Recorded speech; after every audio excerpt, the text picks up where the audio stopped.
Hi everyone, welcome back to my channel. இன்றைக்கி வீடியோவில் soya வச்சு மிளகு வறுவல் ரெசிபி எப்படி செய்கிறதுன்னு பார்க்கலாம். நிறைய பேர் இந்த சோயா வச்சு ட்ரை பண்ணியிருப்பீங்க. அதிலேருந்து ஒரு பச்சை வாசனை வரும். அந்த பச்சை வாசனை வராமல் மசாலா வறுத்து அரைச்சி போட்டு மட்டன் மாதிரி எப்படி செய்யலாங்கிறத பார்க்கலாம். சாப்பிட்றதுக்கு அப்படியே மட்டன் மாதிரியே இருக்கும். ரெசிபியை பார்க்குறதுக்கு முன்னாடி சேனலை மறக்காமல் சப்ஸ்கிரைப் பண்ணி வச்சுக்கோங்க. இது செய்கிறதுக்கு கடாயில் 1 டேபிள் ஸ்பூன் மிளகு, 1 டேபிள் ஸ்பூன் ஜீரகம், 1/2 டீஸ்பூன் சோம்பு, ஒரு சின்ன துண்டு பட்டை, 4 போல லவங்கம், ஒரு சின்ன ஏலக்காய், ஒரு பிரிஞ்சி இலை சேர்த்துக்கோங்க. 2 டேபிள் ஸ்பூன் முழு மல்லி சேர்த்து நல்லா ஃப்ரை பண்ணிக்கலாம். ஃபுல் சிம் ஃப்ளேமில் வச்சு மசாலா கரிஞ்சு போயிடாமல் நல்லா வாசம் வர அளவுக்கு கொஞ்சம் லைட்டாக செவந்து வர அளவுக்கு வறுத்தா போதும்.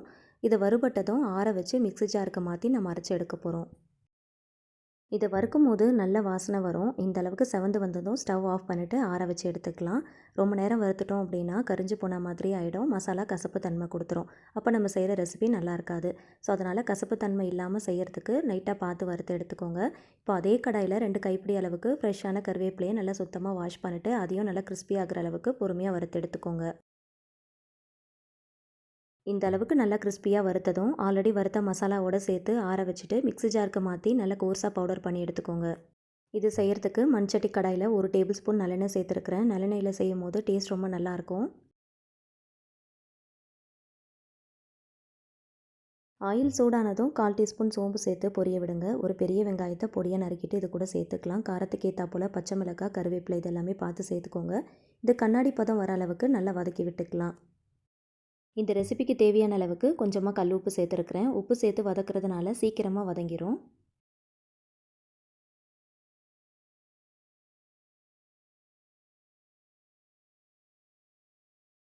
வெங்காயம் நல்லா வதங்கிருச்சு. இதில் 1 டீஸ்பூன் அளவுக்கு இஞ்சி பூண்டு பேஸ்ட்டு சேர்த்து ராஸ்மெல் போகிற அளவுக்கு நல்லா வதக்கிக்கலாம்.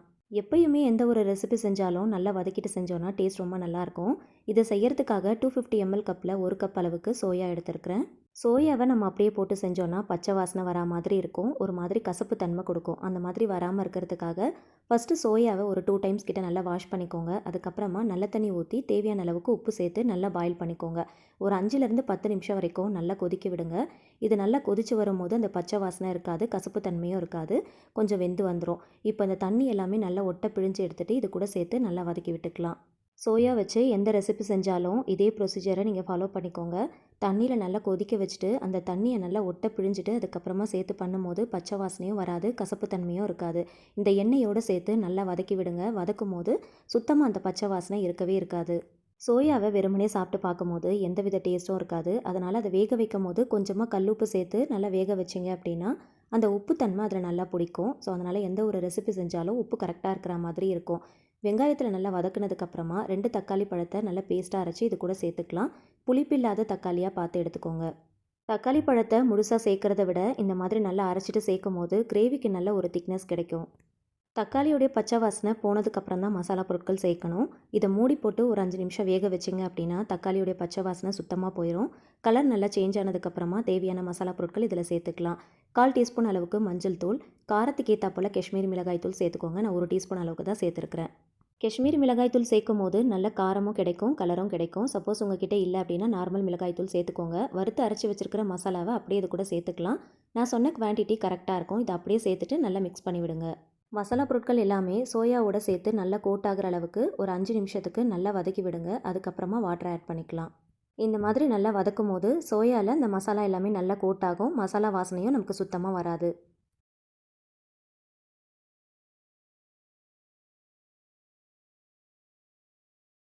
இதில் தேவையான அளவுக்கு வாட்டர் ஆட் பண்ணிக்கலாம். இது வேகும் போது இதிலேருந்து கொஞ்சமாக வாட்டர் எல்லாமே ரிலீஸ் ஆக ஆரம்பிக்கும். ஸோ அதனால் நமக்கு தேவையான அளவுக்கு கொஞ்சமாக சேர்த்துக்கலாம். பார்த்து சேர்த்துக்கோங்க. தேவைப்பட்டால் அதுக்கப்புறம் கூட சேர்த்துக்கலாம். ஆல்ரெடி இதை நம்ம வேக வச்சுட்டு தான் சேர்த்துருக்குறோம். அதனால் ரொம்ப நேரம் வேக வைக்கணும்னு அவசியம் இல்லை. கரெக்டாக ஒரு 15 நிமிஷத்துக்கு மீடியம் ஃப்ளேமில் வேக வைங்க. ஒரு கொதி வந்ததுக்கப்புறமா புளிப்பு இல்லாத நல்ல கெட்டியான தயிராக எடுத்துக்கோங்க. நல்ல க்ரீமியாக இருக்கிற மாதிரி பார்த்து எடுத்துக்கோங்க. அதை நல்லா பீட் பண்ணிவிட்டு ஒரு 2 டேபிள் ஸ்பூன் இதில் சேர்த்துக்கலாம். இந்த மாதிரி சேர்க்கறதுனால நல்ல ஒரு டேஸ்ட்டும் கிடைக்கும், நல்ல ஒரு டெக்ஸ்சர் கிடைக்கும், கிரேவிக்கு நல்ல ஒரு திக்னஸ் கிடைக்கும். சேர்க்குற தயிர் கொஞ்சம் கூட புளிப்பு இல்லாமல் கெட்டியான தயிராக பார்த்து எடுத்துக்கோங்க. அப்படி இல்லைன்னா இந்த ரெசிபி கொஞ்சம் புளிப்பான மாதிரி ஆகிடும். தயிரை நல்லா பீட் பண்ணிவிட்டு சேர்த்துக்கோங்க. அப்படியே சேர்த்திங்க அப்படின்னா திரியாக இருக்க மாதிரி இருக்கும். நல்லா மிக்ஸ் பண்ணிவிட்டு உப்பு காரம் எல்லாமே கரெக்டாக இருக்கான்னு செக் பண்ணி பார்த்துக்கோங்க. நான் சொன்ன குவான்டிட்டி ரொம்ப கரெக்டாக இருக்கும். மூடி போட்டு ஒரு 15 நிமிஷத்துக்கு மீடியம் ஃப்ளேமில் வச்சு நல்லா வேக விடுங்க. வாட்டர் எல்லாமே நல்லா ட்ரை ஆகி திக்கானதும் ஸ்டவ் ஆஃப் பண்ணிடலாம். இது சாப்பிட்றதுக்கும் பார்க்குறதுக்கும் மட்டன் மாதிரியே தான் இருக்கும். இந்த மாதிரி ஒரு தடவை மசாலா வறுத்து அரைச்சி போட்டு செஞ்சு பாருங்கள். டேஸ்ட் ரொம்ப நல்லாயிருக்கும். கடைசியாக கை நிறைய கொத்தமல்லி இலைகள் நறுக்கிட்டு சேர்த்து நல்லா மிக்ஸ் பண்ணிக்கோங்க. இது வரைக்கும் சோயா வச்சு விதவிதமாக செஞ்சு பார்த்துருப்பீங்க. இந்த மாதிரி ஒரு தடவை மசாலா வறுத்து அரைச்சி செஞ்சு பாருங்கள். அப்படியே சாப்பிட்றதுக்கு மட்டன் மாதிரியே இருக்கும். டேஸ்ட் ரொம்ப சூப்பராக இருக்கும். ட்ரை பண்ணி பார்த்துட்டு கண்டிப்பாக மறக்காமல் ஃபீட்பேக் ஷேர் பண்ணுங்கள். மட்டன் இல்லாத டைமில் மட்டன் சாப்பிடணும் போல் இருந்துச்சுனாலோ இல்லைனா மட்டன் சாப்பிடாதவங்களுக்கு இந்த மாதிரி ஒரு தடவை செஞ்சு கொடுத்து பாருங்கள். டேஸ்ட் ரொம்ப நல்லாயிருக்கும். இட்லி, தோசை, சப்பாத்தி, பூரி, ஒயிட் ரைஸ்னு எல்லாத்துக்குமே ரொம்ப அல்டிமேட்டாக இருக்கும். கண்டிப்பாக ட்ரை பண்ணி பாருங்கள். கசப்பு தன்மை இல்லாமல், பச்சை வாசனை இல்லாமல் இந்த மாதிரி மசாலா வறுத்து அரைச்சி போட்டு கண்டிப்பாக செஞ்சு பாருங்கள். வீடியோ பிடிச்சா மறக்காமல் லைக் பண்ணுங்கள். ஃப்ரெண்ட்ஸ் அண்ட் ஃபேமிலிஸ் கூட ஷேர் பண்ணிக்கோங்க. ட்ரை பண்ணி பார்த்துட்டு ஃபீட்பேக் ஷேர் பண்ணுங்கள். இந்த மாதிரி இன்னும் டிஃப்ரெண்ட்டான ரெசிபீஸ்க்கு என்னோட சேனலை மறக்காமல் சப்ஸ்கிரைப் பண்ணிட்டு தொடர்ந்து சப்போர்ட் பண்ணுங்கள். Thank you so much. கீப் வாட்சிங்.